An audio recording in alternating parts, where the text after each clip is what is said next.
Aujourd'hui à l'émission, on parle de l'itinérance. Qu'est-ce que l'itinérance? Pourquoi en 2014, il y a tant de gens dans la rue sans encadrement et sans domicile? Et quels sont les moyens pour remédier à ce problème? Bienvenue à Génération Z, on s'exprime.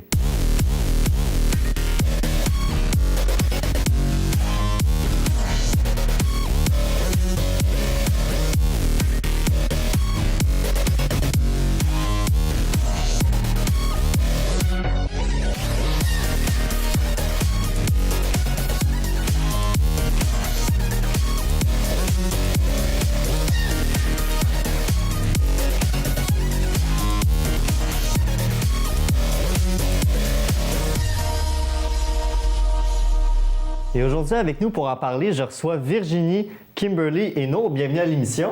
Vous allez bien? Oui. Cool. Virginie, c'est ta première présence à l'émission, donc inquiète-toi pas, ça va bien se passer, surtout que c'est un sujet que quand même tout le monde connaît, c'est un sujet d'actualité. Et pour en parler, on a l'intervenante qui s'appelle Sandrine Gaudelet. Bienvenue à l'émission. Vous êtes directrice générale dans l'organisme Aviron, n'est-ce pas? Oui, c'est Et bien en ça. quoi consiste cet organisme? C'est un hébergement communautaire pour les personnes en situation d'itinérance ou à risque de l'être. Et tel que le dit le titre, hébergement, c'est-à-dire que nous offrons finalement des studios, des chambres et également des appartements des personnes en situation d'itinérance à Laval. Parfait. Merci, Mme Gaudelet. Merci beaucoup d'avoir accepté l'invitation. Et comme première question, je me pose, pourquoi il y a autant d'itinérants aujourd'hui en 2014 et quelles sont les causes de l'itinérance? Voici ce que des jeunes nous ont répondu. Parce qu'il y a encore trop de pauvreté, parce qu'il manque de logements sociaux, de HLM, parce que le fédéral a coupé dans les subventions accordées au HLM depuis 1995, si ma mémoire est bonne. Ça peut être tout ça à cause des maladies, personnes qui développent des problèmes psychologiques. Évidemment, tout ce qui a rapport avec l'alcool, les drogues. Évidemment, les gens qui s'endettent ou qui deviennent accros. Je pense que c'est sûrement les maladies mentales, les problèmes d'alcoolisme, de drogue, les choses comme ça. Effectivement, il y a beaucoup de causes différentes à l'itinérance. Mais avant de vous poser la question quelles sont les causes, j'aimerais vous demander, Mme Gaudelet, qu'est-ce que l'itinérance? L'itinérance, en fait, c'est un processus, je vous dirais, c'est une personne qui va se retrouver dans une situation de pauvreté telle qu'elle va perdre son toit, va perdre son logement, elle va se désaffilier, c'est-à-dire qu'elle va perdre également son lien avec un travail, avec un réseau social. Donc, tranquillement, c'est une personne qui se retrouve dans une situation précaire et également seule, très seule, bien souvent. Et toi, Nour, les itinérants, pourquoi tu penses qu'il y en a dans la rue? À cause de quoi? Ben moi, je crois que c'est à cause de la pauvreté. Mais je crois plutôt que c'est vraiment à cause de la pauvreté. Mais je crois aussi que il y a les fugues, il y a... Plusieurs raisons. Et toi, Kim, qu'est-ce que tu en penses? C'est quoi les causes principales de l'itinérance? Sûrement, le salaire. Tu sais, je veux dire, tout augmente, les salaires, ils augmentent pas. En fait, oui, ils augmentent, mais de 15 sous, de 10 ou 15 sous à chaque 3-4 ans. C'est ça. Je veux dire, pour 15 sous, quelqu'un qui n'a pas nécessairement un loyer pour lui, qui est trop cher, finalement, il reste qu'il n'y a nulle part où aller, puis il vit dans la rue. Exact. On se rend compte que tout coûte plus cher dans la vie, sauf que les salaires n'augmentent pas en conséquence. C'est ça. Et toi, Virginie, qu'en penses-tu? Quelles sont d'autres causes qu'on peut retrouver? Pourquoi il y a des gens dans la rue? Moi, je pense un peu comme Kim. Puis comme tu as dit, c'est vrai que les salaires, ils augmentent, mais pas beaucoup. Puis la vie de tous les jours coûte vraiment cher. Fait qu'ils peuvent pas vraiment aller chercher pas des ressources, mais comme quelque chose, comme, mettons, un logement, de la nourriture, c'est parce que le prix augmente, mais peut-être pas les salaires en conséquence. Exact. Et juste comme ça, quand vous voyez un itinérant dans la rue, est-ce que vous lui donnez des sous, de l'argent, ou vous l'ignorez complètement? Je veux que vous soyez franc avec moi. Moi, ça dépend parce que ça je sais pas pourquoi, mais admettons, il va y avoir un itinérant, puis qu'il va y avoir une pancarte qui va être écrite, admettons, donnez-moi 15 sous, je sais pas, quelque chose comme ça. Je vais peut-être pas y donner, mais ça, mettons, comme, je sais pas qu'est-ce qui se passe dans ma tête. Mettons, je vais marcher dans le métro, puis là, je vois un itinérant. Puis l'itinérant, je sais pas pourquoi, je vais lui donner de l'argent, je vais peut-être lui donner genre 3 5 ça va dépendre. C'est comme juste un déclic qui se fait dans ma tête, je sais pas pourquoi. Et toi, Kim, est-ce que tu donnes de l'argent comme ça ou... Non, pas. Tu sais, je suis pas méchante parce que je donne pas d'argent, mais je crois que tant qu'à donner de l'argent, je préfère aller soit y offrir un café. Tu sais pas nécessairement est-ce que la personne est vraiment itinérante ou elle veut juste essayer de ramasser de l'argent ou tu sais pas ce qu'elle va faire avec. Fait que tant qu'à ça, non, j'en donne pas nécessairement. Là. Non, toi, non? Mais moi, on dirait que quand tu vas à l'itinérant, on dirait que. Je sais pas. On dirait qu'il te transmet un genre de message. Et des fois, il te fait pitié, fait que tu lui donnes. Ou sinon, des fois, ben, c'est juste. Non. Et Mme Gaudelet, est-ce que, par exemple, quand il y a un itinérant dans la rue, quelles sont, par exemple, les causes, par exemple, si c'est quelqu'un qui est plus jeune comparé à quelqu'un qui est plus vieux? J'imagine que les causes sont différentes, là. C'est pas la même raison. Oui, en effet, les causes peuvent être différentes selon l'âge. Pour un jeune, j'aurais tendance à vous dire que des fois, c'est la sortie des centres de jeunesse, c'est une fugue, comme disait tantôt Nour. Ça peut être la toxicomanie, ça peut être des problèmes de santé mentale, ça peut être des problèmes au sein de la famille, au sein du couple. Pour les personnes plus âgées, je vous dirais qu'on retrouve à peu près les mêmes raisons. Le manque d'argent, la santé mentale, les problèmes de toxicomanie, la désaffiliation sociale, la perte d'un logement, la perte d'une relation de couple, admettons, la perte de ses enfants, peuvent amener une personne finalement à se retrouver dans la rue. Tout à fait. Et pour un jeune, plus particulièrement, on est souvent porté à croire que c'est à cause des parents, ils ne se sont pas occupés de lui. Est-ce que c'est vrai, ça? Est-ce que si jamais un jeune se retrouve, mettons, par exemple, à 18 ans ou 19 ans dans la rue, est-ce que c'est à cause des parents, selon vous? Moi, je pense pas, parce que, ça, mettons, il est dans un foyer comme qu'il prend en charge, je sais pas, comme un foyer comme adoptif. Puis une maison d'accueil. C'est ça, une maison d'accueil. Puis qu'à 18 ans, comme on le sait, on est majeur à 18 ans, puis que, je sais pas, ils le mettent dehors parce qu'ils peuvent pas le prendre. Il n'y a pas vraiment de bagage pour aller à la vie extérieure, fait qu'il va peut-être soit se débrouiller ou devenir itinérant. Moi, c'est ce que je pense. OK. Je crois que c'est différent, là. Je veux dire, je crois que ça peut être quand même encore aussi. Mettons, tu as des parents qui, toute ta vie, t'ont laissé tout faire ce que tu voulais. Finalement, ils t'ont rien appris, ils t'ont laissé quasiment vivre tout seul. Tu arrives à du temps, mettons, ils te mettent dehors, ben tu fais quoi? Tu le sais pas, là. Je veux dire, ça peut être une cause, comme des fois, ça peut changer, là. Oui, tout à fait. Toi, Nour, tu penses que c'est la faute des parents, c'est la faute du jeune ou de les deux? Moi, je crois que c'est les deux. Parce que, bon, il y a aussi... C'est sûr que les parents, ils vont t'apprendre la plupart du truc que tu vas savoir et ils vont te guider et tout. Mais aussi, des fois, il faut pouvoir se débrouiller puis démontrer de l'autonomie. Tout à fait. Et une autre cause de l'itinérance, c'est par exemple les logements, les loyers qui coûtent de plus en plus cher. On se rend compte justement, que ce soit dans la ville de Montréal ou à Laval même, les loyers ne cessent d'augmenter. Et comme on l'a dit précédemment, les salaires n'augmentent pas en conséquence. Est-ce que vous pensez, Mme Gaudelet, par exemple, qu'il faudrait qu'il y ait une limite à monter les frais les coûts de logement, selon vous? Définitivement, ça pourrait être une solution, mais augmenter les revenus des personnes en serait une autre aussi, je suppose. Tout à fait. Ça pourrait être une bonne solution. Par exemple, parce que ça se peut que d'une année à l'autre, le loyer augmente de 100 $ par mois. Est-ce que toi, tu penses, Virginie, qu'il faudrait limiter ça, que le gouvernement ait un rôle à dire non, ça va être maximum 600 ou 700 pour un 2,5? Moi, je pense pas. Moi, je pense que c'est plus... je pense que c'est plus aux propriétaires de gérer comme l'argent genre qui va se faire. Mais je pense aussi qu'il devrait y avoir une réglementation comme mettons, certains appartements devraient être plus bas que d'autres. Oui, parce qu'avant, je sais que dans les années 90, il y avait beaucoup de logements qui étaient disponibles à moindre coût, là, qui coûtaient moins cher qu'un loyer normal, justement pour subvenir aux besoins des gens plus pauvres. Mais depuis quelques années, le gouvernement a moins investi là-dedans, donc il n'y en a plus vraiment. Donc un propriétaire peut décider d'augmenter ça de 100 $ d'une journée à l'autre. Mais vous ne trouvez pas que c'est justement un problème? Il faut réglementer ça parce que les propriétaires, leur but, c'est de faire de l'argent, c'est normal, mais ce qu'il faudrait justement leur dire, OK, wow, il y a des gens qui n'ont pas les moyens, comme le propriétaire, il faudrait limiter ça selon vous? Ben oui. Je veux dire, c'est ça.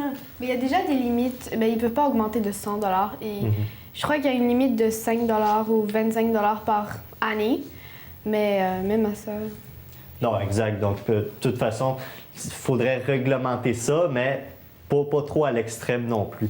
Et comme deuxième question que je me pose, c'est quelles sont les conséquences de l'itinérance? Je suis allé poser la question à des jeunes. Voici ce qu'ils m'ont répondu.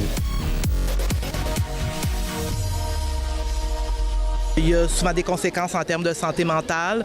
Il y a beaucoup de violences qui se déroulent dans la rue. Les services policiers, les relations avec les services policiers ne sont pas toujours faciles non plus. Il se retrouve tout seul, il n'y a pas de maison, il n'y a pas d'amis, je sais pas trop là. Tout ce qui a rapport avec l'hygiène, les maladies, ça peut être autant maladie de dents, si tu ne te laves pas les dents, peau, parce que tu es toujours sale. Peut-être une perte d'estime de soi, une perte de confiance en le genre humain aussi quand on voit l'indifférence de plusieurs personnes devant l'itinérance visible. Des réponses quand même assez différentes. Et vous, qu'en pensez-vous? Quelles sont les conséquences d'un itinérant à être dans la rue? Je vous pose la question à vous, Mme Baudelet, qui est dans le milieu.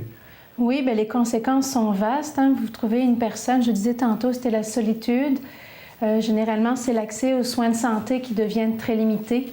L'accès à un logement, donc qui dit pas de logement, c'est difficile ensuite d'aller chercher, admettons, le bien-être social. Donc, tous les services deviennent plus ou moins inaccessibles et le regard des gens sur une personne itinérante est souvent très brimante et tous les droits de la personne itinérante sont souvent bafoués. Tout à fait. Et toi, Kim, qu'est-ce que tu en penses? Quelles sont les nombreuses conséquences que... Ben, je crois que c'est vraiment comme différent. Chaque personne a leur cause. C'est sûr que, tu sais, mettons qu'ils sont dans la drogue, puis si on a vraiment besoin, tu sais, je veux dire, c'est comme si tout leur loyer, ils l'ont tout dépensé dans la drogue, justement, puis parfois, ben, je veux dire, ils ont juste, justement, développé des problèmes mentaux qu'ils ne savent plus quoi faire, puis ils sont dans la rue, puis personne ne sont là pour les aider. C'est ça, exactement. Et justement, depuis quand même quelques années, il y a eu une réforme et on a décidé de mettre dehors toutes les personnes, pas toutes, mais une grande partie des personnes qui avaient des problèmes mentaux. Et justement, ça a fait qu'on a désinstitutionnalisé ces services-là et on les a dit, allez dehors, débrouillez-vous. Le gouvernement n'a plus d'argent pour ça.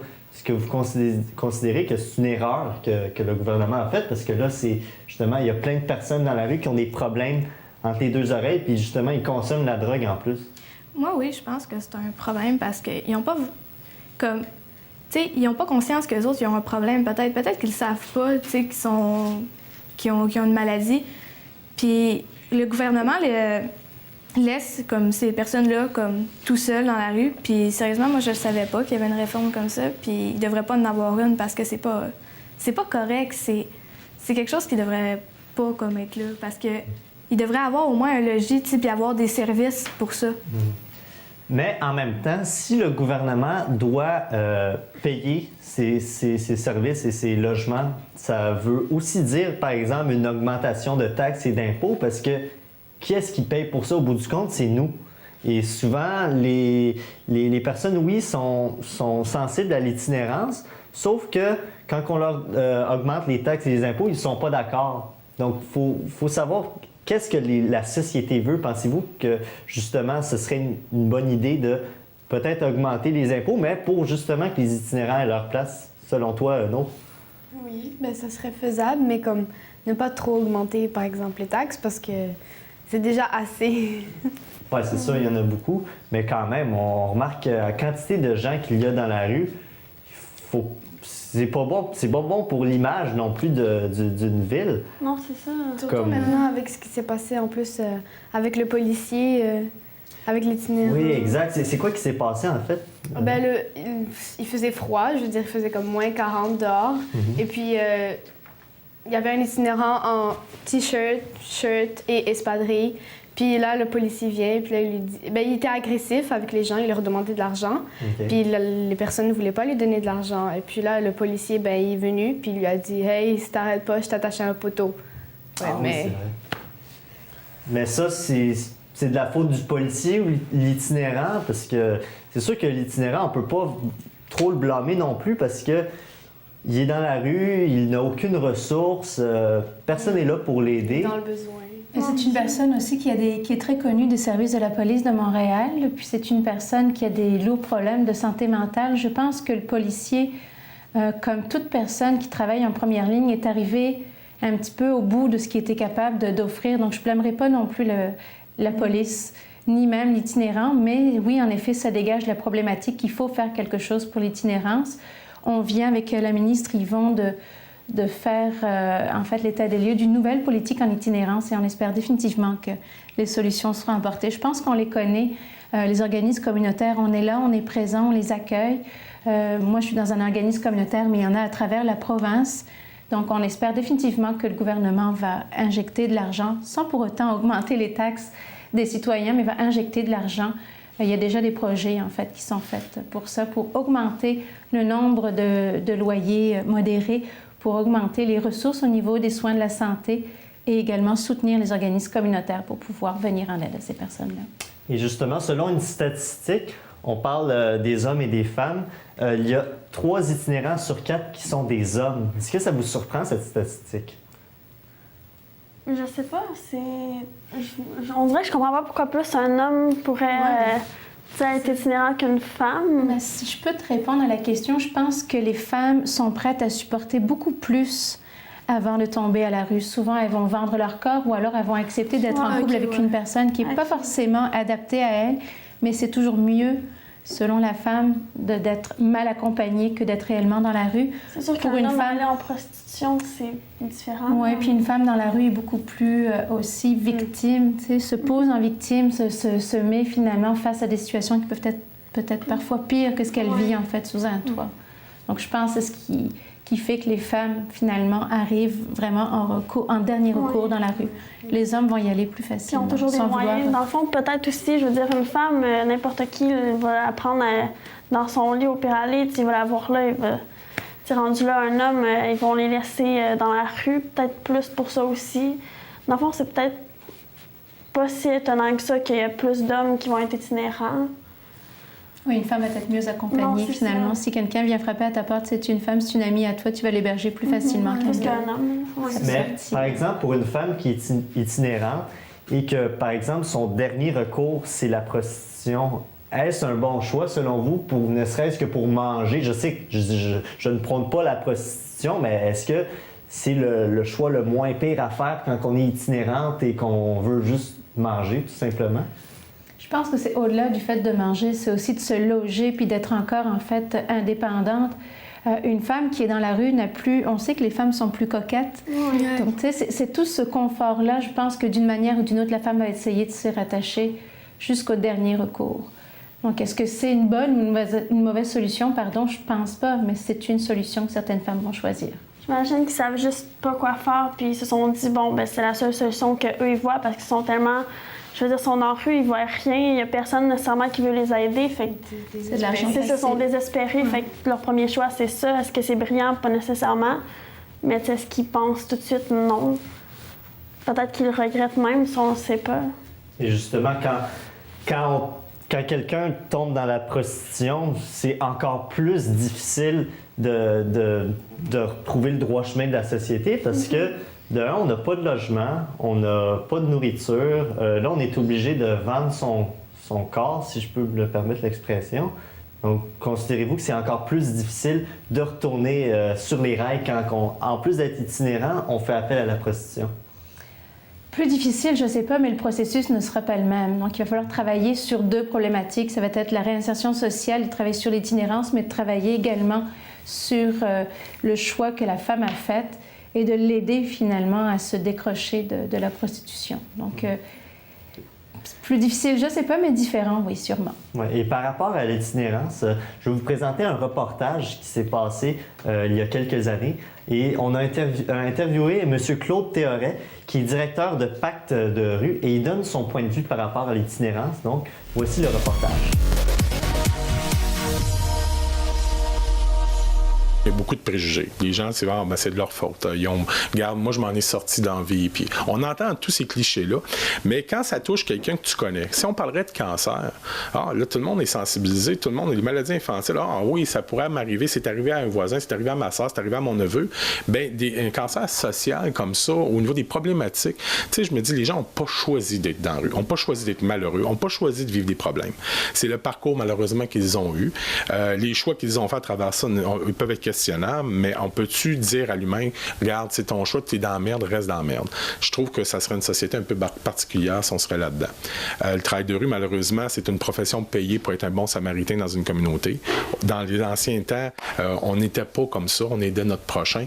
Fait que je me dis, à cette heure, on paye une personne pour faire ça. C'est assez particulier. Moi, mon souhait, c'est qu'il n'y en ait plus de travail de rue, justement. Que les communautés aident son prochain. Fait que je pense que là, il y a un message aux donateurs à ce niveau-là, parce que ça peut être des jeunes enfants qu'on aide, des familles, des personnes âgées, des personnes adultes, toutes sortes de personnes, dans le fond, qui sont en détresse sociale et qui manquent de soutien. Donc, ça peut vous toucher, oui, n'importe qui, votre voisin, votre fils, votre oncle, votre soeur, votre frère, ou même vous-même à un moment donné. Si vous auriez eu un travail de rue dans votre vie, peut-être qu'il y aurait eu des choix que vous n'auriez pas fait, ou vous auriez fait des meilleurs choix à ce niveau-là. Un reportage qui fait quand même assez réfléchir. Et comme dernière question, je me posais, pourrait-on enrayer complètement l'itinérance dans le monde? Et voici ce que les jeunes nous ont répondu lors de notre Vox Pop. Éliminer, non, parce qu'il y a toujours des gens qui vont choisir de vivre dans la rue. Tu peux pas non plus dire à quelqu'un de pas vivre dans la rue si c'est son choix, c'est sa décision à lui. Il y a des endroits où ils peuvent aller habiter ou bien qui peuvent aller dormir, mais il y en a plein qui décident de ne pas vouloir l'aide et qui restent quand même dans la rue.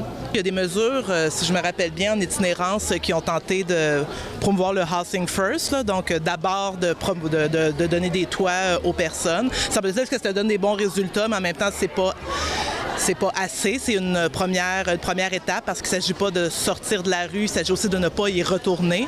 Donc pour ça, ça prend des leviers socio-économiques, puis ça prend de l'action gouvernementale. Oui, non, peut-être. Quand même une question assez difficile. Je vais vous poser la question à vous quand même. Est-ce qu'on peut enrayer complètement l'itinérance dans le monde, selon vous? Je pense pas. Dans le monde, ouais, c'est peut-être utopique. Ouais. Au pire, on va dire au Québec, par exemple. Au Québec? Écoute, déjà, avec la nouvelle politique en itinérance qui vient de sortir, je pense que le gouvernement et l'ensemble de la population québécoise vont définitivement ouvrir un œil sur l'itinérance. Ça va être très important. On est, je pense, dans un virage nouveau qui va donner un nouveau souffle à ces personnes-là. De là à réduire totalement l'itinérance, je ne le sais pas. Je suis encore sceptique parce que c'est un problème profond qui touche énormément de personnes. Puis plus la vie coûte cher, moins les salaires augmentent, plus on augmente la proportion de personnes qui sont à risque de devenir itinérants. Donc, mais pensez-vous justement qu'il va y avoir une révolte parce qu'il y aura tellement de gens pauvres qu'ils vont vouloir tout casser et que ça va être le chaos selon vous? Je pense pas que ce soit en fait dans le cœur des Québécois de se réveiller un matin puis de tout vouloir casser. On l'a quand même constaté avec le printemps érable, avec les étudiants. Avec les étudiants. Est-ce qu'on ferait la même chose pour les itinérants? Je pense que c'est aux jeunes et à la population, en fait, d'en juger. Là, je ne partirais pas un mouvement militantier dans ce sens-là aujourd'hui.